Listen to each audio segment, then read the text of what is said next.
Good evening and thank you everyone, and I think the fact that we have such a full room here tonight is really a testimony to what people are feeling and the frustration that we're feeling in the community about the lack of basic infrastructure that other parts of Melbourne actually take for granted. I'm very familiar with the Northwest myself because I actually worked for 17 years right through regional Victoria, setting up services and supports for newly arrived communities, and so I became very much aware of the lack of infrastructure that reinforces poverty and depression, and in fact actually led to my studies in mental health through my masters. And I share those frustrations about the extremely poor bus services. So I just wanted to outline to you, I come from Brimbank, which in some ways is a lot better serviced, but I'll come back to that. An example of a ludicrous, very poorly designed bus service is the fact that even in Brimbank, which in the part of Brimbank we are, it's 17 kilometres from the heart of the city. It's 15 minutes to Melbourne Airport off-peak by car, but to get there to the largest employment precinct in the northwest, which is Melbourne Airport, so to do that by public transport, if you don't have a car, if you're underage, or you've got a disability or mobility issue, it's over 1.5 hours on a good day by public transport, because you have to take the train in all the way into North Melbourne, then you've got to try and get a connecting train out to Broadmeadows, and then hopefully pick up a bus that will actually take you out to the airport. It's just sheer and utter madness. But I also wanted to see how things are out here in Wyndham for people out here, and particularly for the estates that I did a lot of work in, which so often seem to be right out in the middle of nowhere. So looking at this, it really is like Spaghetti Junction right now.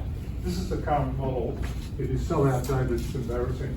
And I will touch on Dr. John Stone's remodelling, which has been spoken about earlier as well.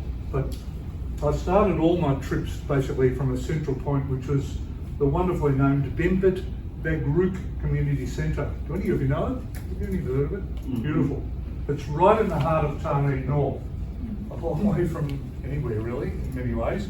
But I also wanted to acknowledge huge thanks to Sabrina and Salo from the centre for their invaluable input and feedback. So when it was first opened as a community centre, there was a lot of money put in. It was quite well done. And the following quotes came from state government ministers. First, the Minister for Local Government, talking about over the last 8 years we've been building a legacy by upgrading parks, playgrounds and libraries for Victorians where they're needed most. Our suburbs are great places to live, work and play, and we're making sure they stay that way by investing in the things communities deserve. Wait for it, there's more. And this is from Ingrid Stitt, the Minister for Early Childhood and Pre-Prep. Tarneit's a growing suburb with more young families moving to the area each year. That's why we're providing the community with a new centre that delivers early learning services. And then the local member. It's exciting that the Tarneit community now has a new space for sport, recreation and family support services that will be enjoyed for generations. Isn't it wonderful? Well, there's a big thing missing there. Public transport. Facilities. What an absolute mockery to say such things and yet completely ignore the fact that there is this desperate lack of public transport facilities. I'm going to give some examples of that. So this is actually based on using Bev Group as a central point. So to get the train from Tarneit takes 41 minutes, 6 minutes by car.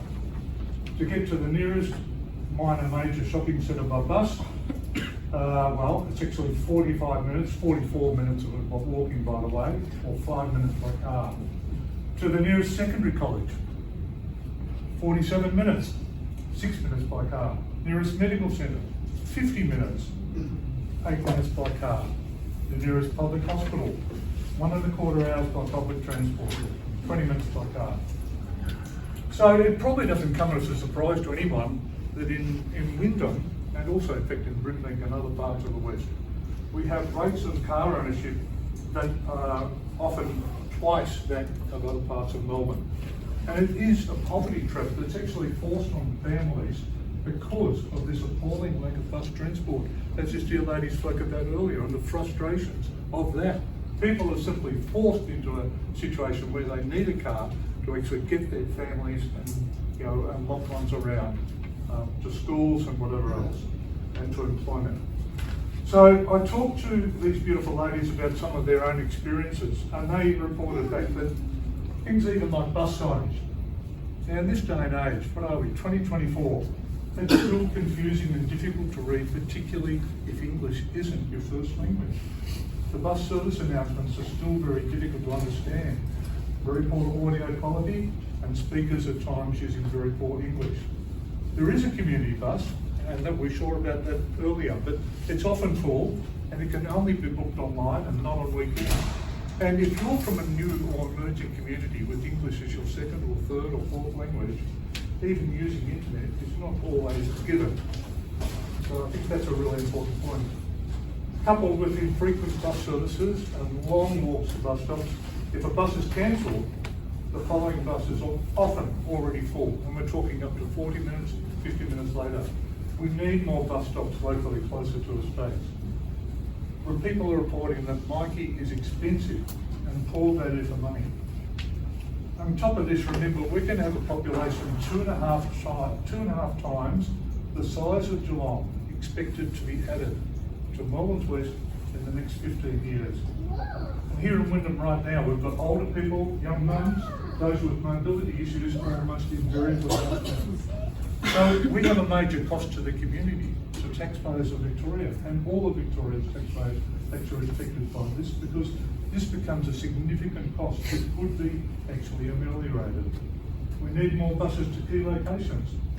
So I want to acknowledge Dr. John Stone's work, and which is just quite incredible. The average length of a trip, by the way, on public transport in Wyndham was 71.4 minutes, almost double the average 37-minute trip in Melbourne. And I suspect it's blown out more from that. The remodeling that Dr. Stone talked about is actually deliverable for $40 million. But there are enormous economic and social dividends from day one. The results are astounding. If you have buses, and there is the ability to have buses every 10 minutes, from 6 a.m. to 9 p.m. weekdays, every 10 minutes, and from 7 a.m. to 9 p.m. weekends. And even after 9 p.m, my understanding is that the projections indicate the potential for buses every 12 to 15 minutes. So what does that mean? Number of people able to get to Hoppers Crossing stations down over here, under that model, increased by 1,155%. On Sundays, the number of people that could get to High Point Shopping Centre, up by 200%. And to Werribee Plaza over here, it was 400%. And that means it transposes into local money for local businesses. That means the improvements offset the low startup costs considerably and deliver a massive dividend to the whole of the West of Melbourne and of course for taxpayers of Victoria. Most activity centres experience more than a doubling in population accessible within a 30-minute travel time. So we do respectfully call upon Premier Jacinta Allen, Treasurer Tim Pallas, and the whole Victorian Cabinet to urgently reconsider and prioritise, as a matter of utmost urgency, the Victorian bus plan, including the Lorraine Stone briefing paper in ensuring a bus service for the West that is first-rate, efficient, and every 10 minutes, day and night. And coupled with this, particularly in light of the oft-delayed airport rail link, which is now at least another 6 years away, we also call for a semi-express bus service from Werribee, Sunbury and Sunshine stations to and from Melbourne Airport Precinct, the largest employer in the Northwest. So here's the kicker. The reality is that much of this infrastructure is already in place to achieve this. So we're calling on the Victorian Government to release a significant amount from the Infrastructure Fund, which is now over $500 million, to help fund this essential improvement in services. We've got billions of dollars being spent over the other side of Melbourne, all right, on the uncosted and vastly expensive suburban rail loop. Well, guess what? If we're living in Werribee we're going to be waiting until 2083. 2083, 59 years from now. I know I won't be around. I suspect there might be a couple of others not around by that stage. All right, mate. And that, if you believe it's going to arrive then you're listening to. Basically, it's this: Victorians deserve more equality in service provision if we're not to become a two-tier society with a further deterioration in services and supports for this vast and growing populace, unless the government actually does take urgent action to resolve these major issues. Bus expenditure per capita in the West has fallen significantly since 2012.